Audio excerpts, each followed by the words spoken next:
Izindaba ze-1KZN TV zifundwa nguSiyabonga wakwaDuma yamkela ke nazi ezihamba phambili. Kubulawe isishoshovu somphakathi eManguzi. Yinkombankombane kwabamatekisi nabeziqashwayo. Kusolwa ke ikhansela le-ANC ngokudubula. Sekubingelela sekwamukela yamkela nazi izindaba zosuku. Isishoshovu esilwisana nokwebiwa kwezimoto eManguzi uJudas Mthethwa we-Umhlabalingana Society Against Crime udutshulwe wabulawa ngentululwane yezinhlava izolo esemzini wakhe kwaMhlabalingana esuka eThekwini. Lesigameko ke sehla nje uMthethwa bengakadluli ngisho usuku olulodwa benengxoxo neziko lezindaba le-1KZN TV kulo leli sonto nokuyilapho bekhuza khona umkhubo okwebiwa kwezimoto kuleli zibhekiswe eMozambique. Okhulumela amaphoyisa kwaZulu-Natal uBrigadier Jaynaker useqinisekisile ukudutshulwa kubulawe kukasihlalo we-Umhlabalingana Society Against Crime uJudas Mthethwa. Umthethwa udutshulwe esemzini wakhe izolo kusihlwa. Yes, we can confirm that last night at approximately 9:30 in the night, police at eManguzi received a report of a man that was killed in Tengane area. According to the police officers who attended to the scene, the gentleman had returned home and he was outside his vehicle at that stage in his yard when he was shot by unknown assailants. His body was discovered by his family members who are living in close proximity. At this stage, the motive for the killing is unknown. It would appear also that nothing was taken. So police at eManguzi are investigating one count of murder. uNaker uthi amaphoyisa azoqhubeka nokulwisana nobugebengu bokuntshontsha kwezimoto zeqiso umngcele zisiwe eMozambique. In terms of the crime fighting efforts in that area, you would know for many years now the police has additional deployments from the provincial office and from the national office that are working down in that area to curb cross-border crimes. We're also working jointly with the SANDF in that area. So there's a lot of security forces that are stationed in that area to curb cross-border crimes. Those operations will continue. They're having tremendous success in that area in apprehending criminals in that area, and those operations will continue. Kanti kokuzokhumbuleka ukuthi uMthethwa ube nengxoxo nabezindaba kulo leli sonto ekhuza umkhuba wokuntshontsha kwezimoto zisiwe eMozambique. Kepha ke uNaker uthi amaphoyisa aseManguzi asazophenya kabanzi ngembangela yokubulawa kukaMthethwa. At this stage, yes, we are investigating and we will be able to come up with something soon in terms of a motive and obviously who was behind the killing also. Ezindabeni za-1KZN TV kubika umqondisi Myeni ngeSeRichards Bay. Umphathi wehhovisi lemboni yamatekisi Santakho esifundazweni kwaZulu-Natal uSifiso Shangase uthi nakuba bengahambisani nokuhlukunyezwa kwabashayeli bezimoto ezibizwa ngama-e-hailing, Uber kanye neBolt kabenemeneza ngendlela abasebenza ngayo. uShangase uthi bona ke njengaba imboni yamatekisi baphoqeleka ukusebenza ngezimvume ezilawula ukusebenza kwabo. Kepha ke kakukho kulawula imboni yabe e-hailing. Usho kanjena ke kulandela isikhalo sabashayeli sabakhala ke ngokuhlukunyezwa abemboni yamatekisi uma beqhubha umsebenzi wabo. Kulokhu kuqhubeke njalo ukushayisana ngembono phakathi kwabemboni yokuthutha ngezamatekisi Santakho kanye nabashayeli beimoto ezikhokhelwa ngebanga ezilihambayo e-hailing. Kamuva nje laba bashayeli bakhala ngokuhlukunyezwa abamatekisi ngokubashaya bavimbe izimoto zabo bayithathe ebese ke befuna inkokhelo.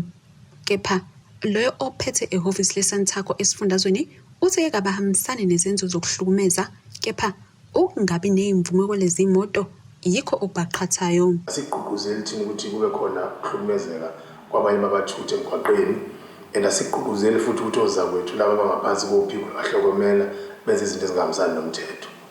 Kodwa ngelilonke njengafanele sicacise ukuthi kubalulekile ukuthi sibheke umthetho la eNingizimu neAfrika ukuthi uma umuntu esebenzisa izithuthi ngokwenza inzuzo imiphi imithetho elawulayo and isebenza kanjani. Uma ke siza ke kuyona ke i-app le abafowethu baka-e-hailing abayisebenzisayo.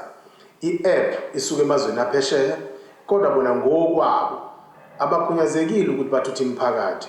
Ngoba okokuqala leli phephamvume efanele likunike imizila efanele uyisebenze. Liphinde futhi ke lisho nanokuthi uhamba ufinyelele kuphi, iziphi indawo okwazi ukuthutha khona abantu, iziphi indawo efanele wehlise khona abantu. Kuma nje sikhuluma bekukhona isigaba la uhulumeni athi khona zonke amaphephamvume kade wakhiphile abizwa ukuthi radius based of 50 kilometers ayabuyiswa bese kuthi lawa abizwa ukuthi indefinite angapheli angenamkhawulo ayabuyiswa ukuze wonke abe nemkhawulo. Uma kulandelela ke ukusebenza kwabafowethu ufika uzibuza ukuthi ngemgomo ke bekiwe uhulumeni bona bangakusiphi isigaba na. Ngokusho kukaShangase kunomthetho olawula ukuthuthwa komphakathi kanti bona njengemboni basebenza ngokulawulwa yiwo ngakho babona ke bephucwa iqatha emlonyeni ngabazo lezi moto. Uthi ke okubuhlungu maningi amalungu omphakathi ayithola ehlunyezwa kulezi moto ngenxa yakho ungalawula kwazo. Uphonsele uhulumeni inselelo ukuba angenelele. Lo mqhudelwano khona njengamanje unzima kakhulu la esithi khona uhulumeni fanele asondelele ngoba khona umuntu oboshwe izandla kuthiwa kalwimbi nomuntu ongaboshiwe izandla yena ozenzela nje umathanda. Thina ngala uma imoto itholakala isendaweni engafanele ibe kuyona amaphoyisa ayibopha igcine iyo impound ngoba usendaweni engafanele ube khona. Kube khona abantu abachanasayo. Okwesibili ke akwazi ukuthi sibe neingxoxo ngomsebenzi nabantu abangagunyaziwe ukusebenza ngoba lokho bese kusho ukuthi nasesebagunyaza ukuthi bona bakwazi ukuweba. Kodwa singabalalela sibanike udlele bese sibacacisela ukuthi iziphi izinto thina esinenselelo ngayo ngokusebenza kwabo. Ngokuthola kweziko lendaba ingxenye yabashayeli ivuke umbhejazane eintatha zanamuhla yavala umgwaqo uM25 ngenhloso yokuveza ukunengeka. Bathi ke mningi imizamo asebeyizamile ukuqinisekisa ukuthi bathola izimvume kanye nokulawulwa kepha uhulumeni uyadembesela. Bathi ke ukwantuleka kwamathuba omsebenzi yikho oholela ekutheni benzele umsebenzi. Sasithi saxoxa nabo into isazivumelane ngayo sazivumelane ngokuthi umuntu ohamba ngerequest sicela bangamvimbi ngoba bekhala ngokuthi kukhona abafana abasebenzela emamoli baqhweba abantu babathathe ngaphandle kwe-app. So nathi lokho sakubona ukuthi akuyona into enhle leyo. Sazama nathi ngendlela zethu ukuthi sihambe siye emamoli sibasusa abantu abenza leyo nto leyo. Isimo sebenza ngaphansi kwaso asikho sihle kakhulu because thina isikhathi esiningi sinika service kuma passenger nakubantu basuka kwamanye ama province nakwamanye amazwe beze eThekwini ngoba iThekwini silazi ukuthi lenezinto eziningi. So mase sivinjwe emgwaqeni akusiphathi kahle ngoba kuhlukumezeka thina kube kuhlukumezeke nomgibeli okusuke khona. Into eyenzakalayo la laba abanye abadriver badrivela imndeni yabo nemoto kusuke mhlambe kungoyomunye umuntu. So imndeni emibili leyo sokufanele ilambe mase kuphuma lo 5,000 okusho ukuthi manje umsebenzi labafana abahlala emalokishini ezama ukuthi sibathathe sibanike umsebenzi ngoba umsebenzi ungekho nje manje isimo somnotho sasibona ukuthi sibheke phansi. So akusiphathi kahle ngoba labafana bazobuyela emalokishini bayobamba inkunzi futhi. Eyindabeni zabanikeza NTV kube kuntombi khona Mvubu eThekwini. Usekubhaceni wesiliso solikhansela le-ANC eMnambithi ngokuthi lamdubula lamlimaza esahlakalweni kakhulu ukuthi ke lalifuna ukumbulala. Lo wesiliso ongathandanga ukudalula igama lakhe utshela iziko lezindaba le1KZN TV ukuthi wayezihambele emgaqweni ngesikhathi kupaka imoto eceleni kwakhe kwehla ikhansela lamdubula walimala kabe emlenzeni kwathi ke ezinye zamgeja. Uthe icala ke lisenkantolo kanti umsolwa ungaphandle ngebheyili. Usekubhaceni wesilisa osoli ikhansela le-ANC eMnambithi ngokulidubula lizame ukumlimaza kabi. Uthe kwavele kwapaka imoto eduze kwakhe emgwaqeni. La ngithola indlela ekhaya izokwazi ukufaka emgwaqeni omkhulu ngishintshe indlela ngihamba ngenye indlela ngomgwaqo omkhulu. Kwavele kwapaka imoto la eduze kwami kwadeleka ikhansela nabanye abantu bafana senesijwayela kakhulu. Babe sihlala phezu kwami ngesibhamu. Ala bese lingidubula ke lapha. Ngeze ngeke bengibambeke angibuze ngakuphi ngichaza abenze ubufakazi balokho ayisihambe siyofika komunye umncane wami wakhabo baba afika asho ukuthi uwala ekhaya usacela ngisesibhedlela kuqala kungasokhuluma yikho into esikhuluma nje baseyilemele wathi sangisesibhedlela ke ngabe senkethe ukuphuma imoto ihamba ngoba kunabantu amabodyguard akhe ayilokho engibuza ukuthi ubone ngani ukuthi udutshelwe kuye nebe ngangibone nami akhethe ukuphuma imoto ihamba ke lapho ngahamba ngayo ekhaya ngabe sengithatha omunye umncane wami ngemoto ke ngihamba nami.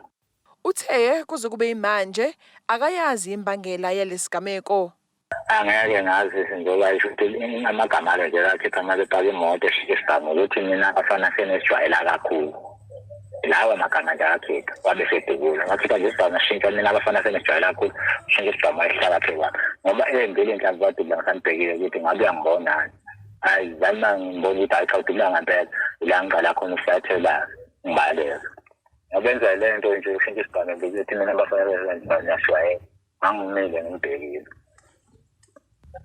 atibuleke emlenzeni kuphela ngoba lezi ezinye nje zazingibheda noma sengile phansi-ke lapho la ngigitsha khona ngayogcina ngase ngimbuza ukuthi awe nathi uyangidubula sungaze unginqume ngempela wabaleka lapho kwaye emotweni wayofisa isibhalo wasebuya. Njengamanje uthe usekubhaceni ngoba wathola izinsolo ezimsabisayo. Ukuvula kwami ecala bese kusuka lapho ngiqala kwami ukufunwa abantu. Njengamanje khona lapha ekubhaceni phela ngilenda ukuhamba kwecala nge-update ngizoqhamuka sengiba umuntu ozo-agenda. Yebo.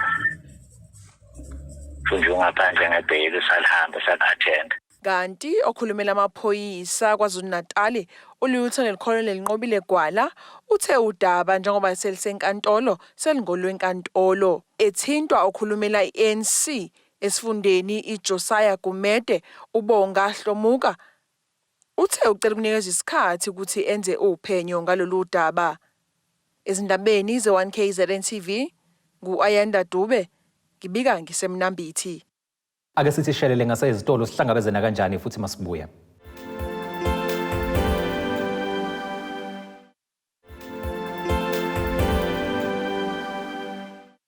Nina besiguqa sikandaba esizivulele ngamahlave ndanda kusuka siyakubingelela sakwamukela yamukela ke nazo izindaba esithi yizo ezihamba phambili usukwini lanamhlanje. Kubulawe isishoshovu somphakathi eManguzi. Yinkombankombane kwabamatekisi nabeziqashwayo. Kusolwa ke ikhansela leANC ngokudubula. Undunankulu wesifundazwe KwaZulu-Natal uNomusa Dube Ncube uthi bayaqonda ukuthi abantu sebekhathele ukuzwe izethembiso zabazokwenza benguhulumeni kepha ke sebefuna ukubona izenzo.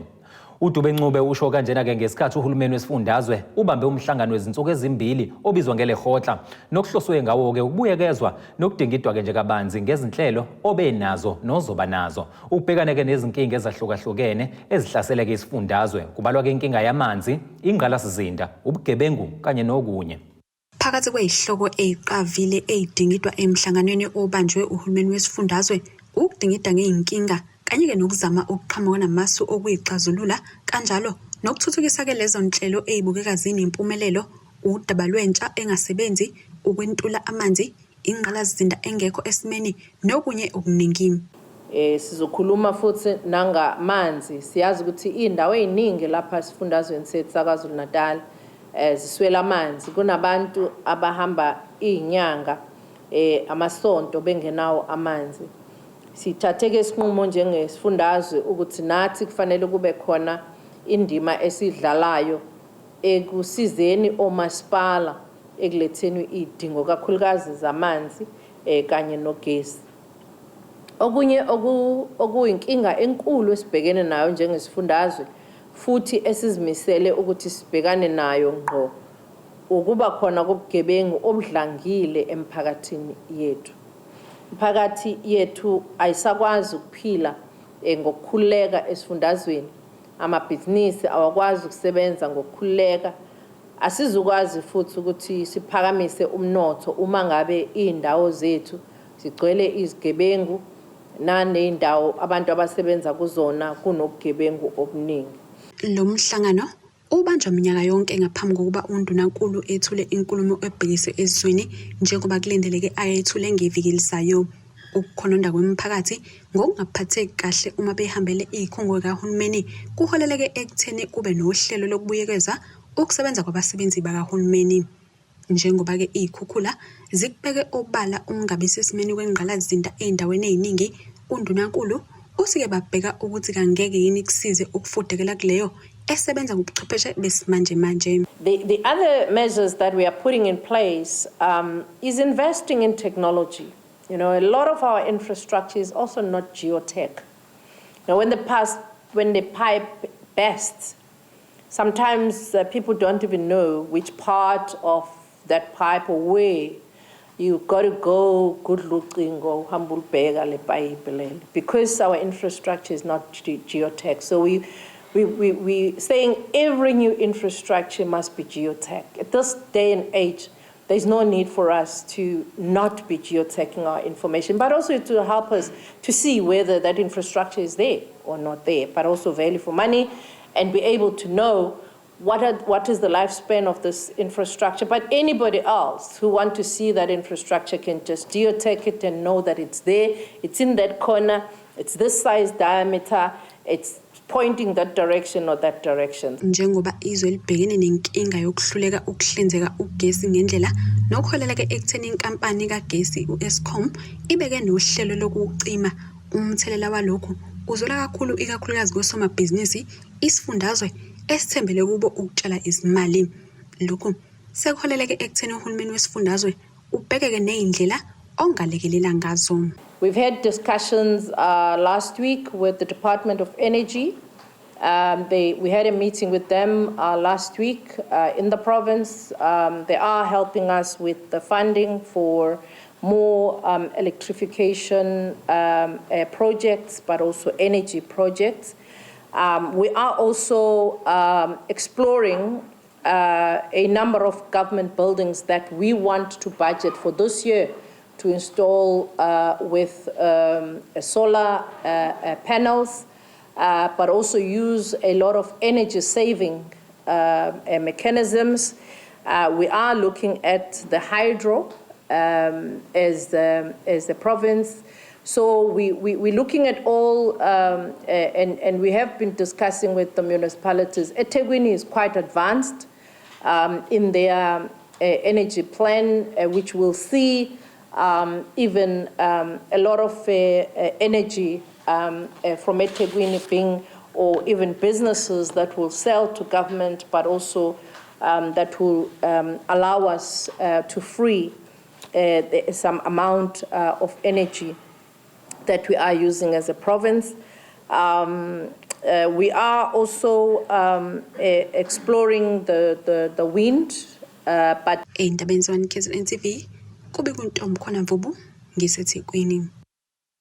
Uyinqabile ibheyili wesilisa oneminyaka engama-27 obekwamacala ukuthumba, ukudlwengula kanjalo nokubulala ingane eneminyaka eyisikhombisa endaweni yasemthwalumo ogwini oluseningizimu nesifundazwe iKwaZulu-Natal. Iziko lezindaba like labika ngowesilisa osolwa ngokudlwengula abulala intombazanyana waseyiphonse emgodini ehlathini elingakude nakubo.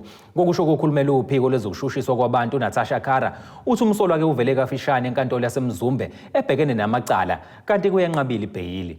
Uyenqabile ibheyili owesilisa oneminyaka engama-27 wasemthwalume osolwa ngokuthumba, ukudlwengula kanye nokubulala ingane eneminyaka eyisikhombisa. Iziko lezindaba like labika ngesigameko lapho owesilisa wayeqasha ukumba umgodi wendlu yangasese owenzakalisa ingane, wayidlwengula, wayinkwintsha, wayiphonsa emgodini osehlathini elingakude nakubo. Ukhulumela uphiko lokushushiswa komphakathi uNatasha Khara uthi umsolo uvele kafushane enkantolo yaseMzumbe ebhekene nalamacala wayenqaba ibheyili. A 27-year-old man appeared in the Mzumbe Magistrates Court yesterday in connection with the kidnapping, rape and murder of a 6-year-old girl. The incident is alleged to have occurred on the 12th of February. The matter was adjourned to the 22nd of March for further investigations, as the man has abandoned his application for bail. Usihlalo weWomen of Umthwalume lolamalungelo abantu besifazane nezingane uthi umsolo ulaqaza ibheyili ngoba esabulaka lomphakathi. Uthi umsolo akade ayewenza amacala afana nalawa kodwa kufihlwe kunyathelwe. Uthi kuba wayedalulwa ngaba kufinyelelanga kulokho akwenzile. Lento ibhlungu. Lento iqala ngizoyilanda nje ngeinvestigation engenzile. Lento iqala kumzali, iqala kuthina sibantu besifazane. Sina sibantu besifazane izingane zethu siyazivuna futhi siziphikele. Ngizokusho nje lokhu ngithi kuma kankanyiso ukuba kwangeve kungenxa yakhe ngabe akunje ngabe unkanyisa kakhulanga waba ingane nje ngoba kutholakala ukuthi unkanyiso waqala ukuganga eneminyaka u10 eneminyaka u11 kodwa yena wayethi meshawa abiza ama social worker abopha abantu abamsolayo unkanyiso. Ngifisa ukuthi ke akakufanele ukuze emhlabeni akakufanele ukuthi abuyele la emhlabeni aphile nathi. Umela hamba yohlala ejele futhi bengifisa ukuthi angaza ngagwetshwa odilika jele abangaphi azagugele khona ejele ngoba Kubhlungu lokwakwenzile and ngitholile ukuthi bengaqala ukukwenza and ngizokusho lokho ebantwini bakwa20 ekuphileni ukuthi lento yokufihla izinto sizinyathele ikona sila namhlanje. Uxeke izigilamkhuba ezigcwanekele endaweni yaseMthalume zibulala abantu bese bezolahla izidumbu khona. Uthi konke kwadalwe ukuthi ukubulawa kodwa labantu besifazane uMalgachu kule ndawo alizange lisukunyelwe ngendlela efanele. Umthalume usuyisizinda sokungcola ukuthi umuntu mayefuna ukwenza ukungcola kwakhe kumele azokwenzela eMthalume. Bayabona ukuthi uMthalume iyona ndawo ongadlalela kuyona. Into edala ukuthi ke uMthalume abantu badlalele kuyona ngeke ngikufihle lokho. Into edala ukuthi abantu babone ukuthi uMthalume fanele udlalele kuona ingendlela uminister wethu owenza ngayo. Uminister wethu wasiyekelela kakhulu ngesikhathi saMalgachu wasinikela ezandleni zabenzi bobubi ngoba isikhathi saMalgachu samafutha asitholanga ubulungiswa namanje asazi usikwenzakalani ngomafutha bayasho ukuthi washona kodwa ke kulungileke kodwa nje akwenzekanga ngendlela efana ngabe kwenzeka ngayo. Umsolo uzobuyela enkantolo yaseMzumbe mhla zingama-22 kuMarch. Ezindabeni ze1KZN TV kubika uZamando Sicele ngisemthwalume. Isihlabane somculo kuleli uzakhele Zakes bantwini eMadida uphonsele inselelo lomasipala womkhandlu weTheku ukuthi weseka amaciko kwaZulu Natal. Ukusho lokhu ke ngesikhathi amukelwa esikhumulweni sezindizi King Shaka eThekwini. Lokhu ke kulandela ukuhlomula indondo yekhethelo phesheya kwezilwandle ebizwa ngeGrammy Award. Ehambisana ke nabaculi uNomcebo Kode kanye noVoter Kelman. uMadida uthe namaciko ke kumele ke abuye esifundazweni ukuzotakula amakhono abantu ke abeza emva kwabo. Isihlabane siwine indondo yeGrammy Award uzakhele Zakes bantwini Madida unxusa umasipala weTheku ukuba ufakele amaciko imali. iKZN is the only province bameya ekwaziyo ukuthi iartist deniphile impilo ephelele nje ikwaZulu Natal ihambe yoshaya eManguzi iphinde eNewcastle iphinde ibuze eThekwini. So ngiyacela ukuthi le nkulumo engisho bameya ukuthi eniqiniseni ngalabo ibudget earts and culture.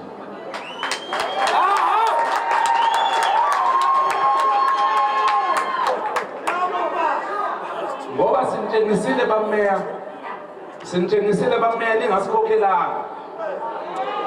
Ningasikhokhela ngisho nendilishi. Santshengisa ukuthi singalibalula silikhulume leli gama lasethiwe noma kuthiwa yikuphi sikhona. uMadida uthe baliphakamisa igama leTheku yonke indawo lapho behamba khona. Ithe nathi sibekile induku ebandla ibalazwe nje babesibuka lapha eLos Angeles bambonile lo mfana wakaMashu egibela laphana estage ekhuluma esho ukuthi ngwase South Africa. So bameya kuzomela kakhulu ukuthi sisigqaje siyiTheku. Hayi ngoba sisigqaje mhlawumbe enxa yami kodwa sisigqaje kuthenini amaciko singawavumeli ukuthi amagrade from eDurban. Ozakwenu bameya kuzomela baku-understand ukuthi noma nama iliphi idolobha kuba nento yalo edlisela ngayo. Mawukuthi abantu abaningi abakakuboni lokho ngiyacela bameya ukukunakisa ukuthi iseDurban kuphela la khona amaciko avibrant kanje. Imeya yomasipala weTheku umxolisi Khawunda uhalalisele uMadida ngendondo. uMadida siyabonga kakhulu. You have raised our flag and you continue to do so in the world. You flew our flag high in the Grammys. We are here today because of you, otherwise we wouldn't have been here. And we celebrate you for Mashu, for Alapa eThekwini, for KwaZulu Natal, for South Africa. Let's give him a big round of applause. We come from a devastating situation of floods, but Zakes raised our flag and said, yes, with floods, with everything, with COVID-19, with unrest that we have experienced as a country and as a city, but against all odds. But eThekwini is a city of all possibilities. Ezindabeni ze1KZN TV ngu-Ayanda Dube ngiseThekwini. Ake siphinde sithi khulu kuqushwe ezitolo sihlangabezana kanjani futhi masibuya.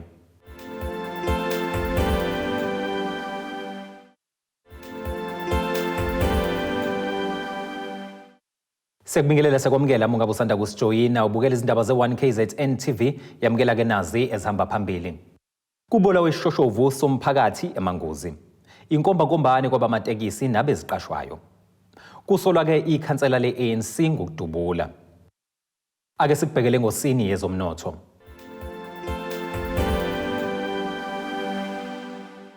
Irandi lakuleli liwu 18 rand 29 cent maliqhathaniswa nedola lasemelika libe ke ngu21 rand 82 cent maliqhathaniswa nopondo waseBrithane liphinde libe ngu19 rand 45 cent maliqhathaniswa neeuro lase-Europe. Koliteke lona lingu$1,820 99 cent i-ounce kuthi uwoyela ongahluziwe ube u$85 14 cent umphongolo. Ake sikubhekele ngosini yezemidlalo.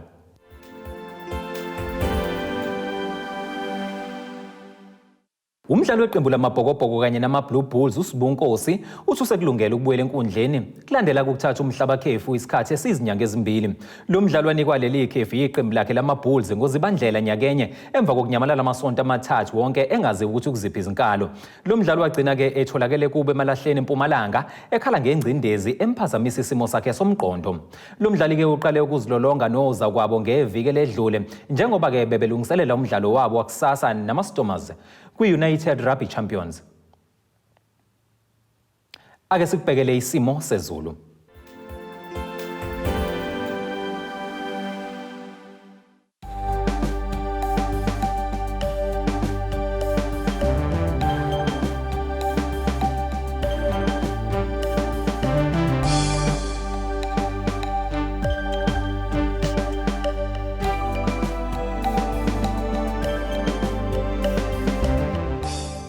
Iya ke mzwakwethu kungakade sikuphathele kona namhlanje sihlangabezana kanjani futhi kusasa ngesikhathi esifanayo.